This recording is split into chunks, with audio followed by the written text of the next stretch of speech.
May the circle be open but unbroken. May the peace and love of the goddess be ever in your heart. Merry we meet, and merry we part, and merry we shall meet again. Blessed be. My name is Tamara Von Forslun, and I am the matriarch of the clan of Boskepner. Today I wanted to share with you something that's been worrying me a little bit. It's about drug dependence. Not just from a drug addict's point of view, but know that it's a family illness. I want this to be like a guide for the family of the addict and even the drug abuser. Drug dependence is a family illness. The addict or drug user's illness affects the lives of everyone who is in close reality and contact with them. And yet the family fails to recognize the drug user's drug dependence as a sign of illness. The family's best defense against the emotional impact of drug abuse is gaining knowledge and achieving maturity and courage needed to put it to effect. Individuals, you may be capable of assisting drug addicts, or drug abusers outside the family may become confused.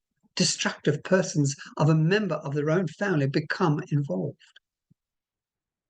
The next of kin or person who feels most responsible for the drug-dependent individual often needs more assistance and counseling than the user. Drug dependence is an illness, and one which has a tremendous impact on the immediate family. Those most affected are the parents, husband, wife, sister, brother, and child. And the more distorted the emotions of these people become, the less adequate their health will be. The interaction between the drug user and their family may and often does become very destructive rather than helpful.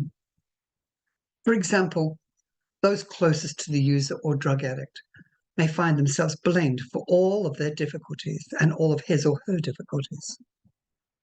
This may reach the point of where they fear this is true. Yet addiction is an illness. No individual is responsible for drug dependence in another person or for his or her recovery. However, through lack of knowledge, those close to the user may allow the illness to go undetected, support its development, and contribute to the avoidance of treatment. Through understanding and courage, the family member can take steps which may lead to the user's early recovery, though this cannot be absolutely assured. The primary people in the user's life cannot treat the illness, and no doctor should treat his own serious illness. A few will act as physician for a member of their own family, especially a spouse, parent, or child.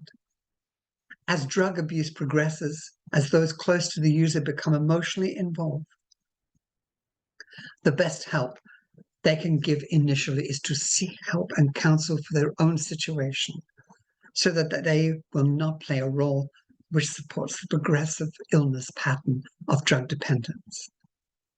The mistakes made by well-meaning family members are almost unbelievable and often make recovery more difficult for the drug-dependent individual.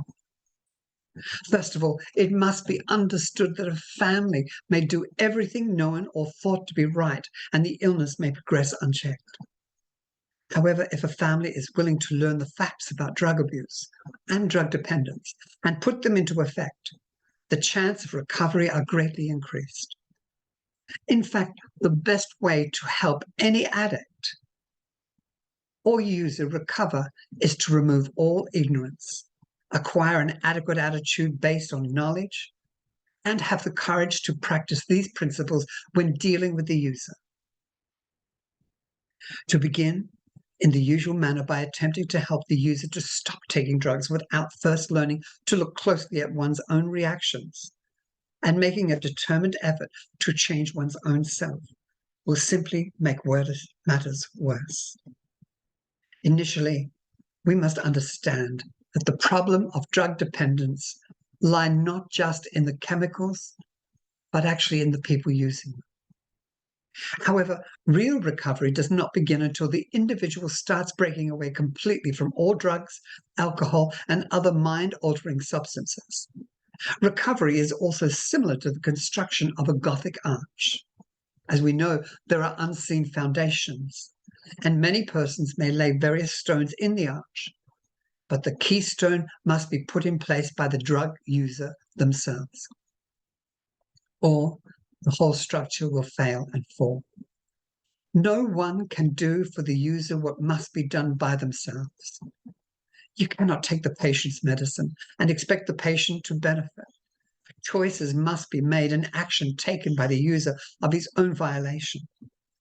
If recovery is to occur on any permanent basis, it is appalling how the drug abuser controls the family, emotionally, physically, psychically, astrally, and spiritually, especially the mother or father or partner.